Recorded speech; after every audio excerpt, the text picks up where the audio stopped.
हिमाचल का सफर। हिमाचल यानी बर्फ का पहाड़, या यूं कहो कि जहां पहाड़ों की माला देखने को मिले। मेरी जिंदगी का सबसे पहला हिल स्टेशन का सफर हिमाचल। खुशी थी जाने की बहुत, पड़ोस की दीदी की शादी जो थी, और क्योंकि इतने अरसों बाद जाकर कहीं घूमने को मिला। किसी बहाने ही सही, पर कुछ पलों की राहत का बहाना तो मिला। सुना तो बहुत था इस शहर की वादियों के बारे में, लेकिन जब खुद हकीकत में देखा तब पता चला कि ये शहर नहीं, इस धरती पर सुकून की जगह है। मेरे हिमाचल का सफ़र था भले ही कम वक्त का, लेकिन यादें ढेरों बन गई। रेल का वो सफ़र आज भी ताज़ा है। अब इतने घंटे जो बिताए थे,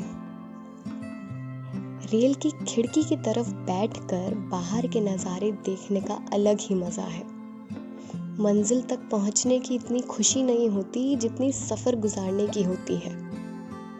रात बीत जाने के बाद सुबह जब रेल ने हिमाचल में कदम रखा, तब आवाज़ आई, तनु देखो हिमाचल आ गया तुम्हारा, उठो। आँख खुलते ही उन वादियों का नज़ारा जब दिखा, तब अंदर एक सुकून सा महसूस हुआ। कानों में ईयर प्लग्स लगाकर खुश मिजाज गानों के साथ उन नज़ारों को देखना मानो जन्नत था। ये वही समय था जब इस दुनिया की खूबसूरती मुझे देखने को मिली। ये वही समय था जब खुद से पूछे गए सवालों का जवाब मिल रहा था। ऐसा शायद इसलिए भी लग रहा था क्योंकि वहाँ की फिजा ही कुछ और थी, खूबसूरत, हसीन और एकदम पाक। मंजिल पर जब हम पहुंचे तो स्वागत बड़े ही जोर शोर से हुआ। शादी का माहौल जो था घर में।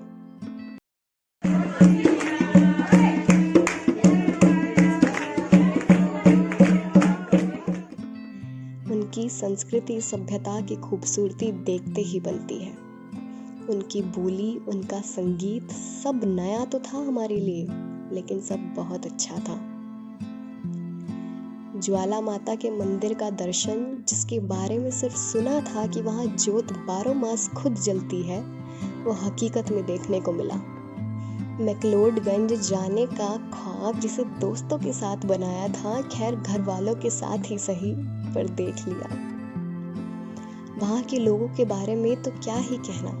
सहज संयम अगर किसी में देखना है तो हिमाचल के पहाड़ी आदमी से मिलो। हम जैसे अनजान को जितनी इज्जत वो बख्शते हैं, उतनी तो हमारे कोई सगे भी ना करके दे। वो टैक्सी ड्राइवर जो हमें मंदिरों और मैक्लोडगंज के नज़ारे दिखा रहा था, पूरा एक दिन बिताया था उसने हमारे साथ, मगर बात करने का लहजा और हर बात पर ठोक कर कहना कि साहब पहाड़ी आदमी हूँ, झूठ नहीं बोलूँगा, मानो जैसे भरोसा बांध रहा हो। किसी ने ठीक ही कहा है, इंसान की बोली ही उसका सलूक बता देती है। वहाँ के लोगों से मिलकर अतिथि देवो भवा का असल मतलब समझ आया। इस देवनगरी के बारे में जितना कहो उतना कम है।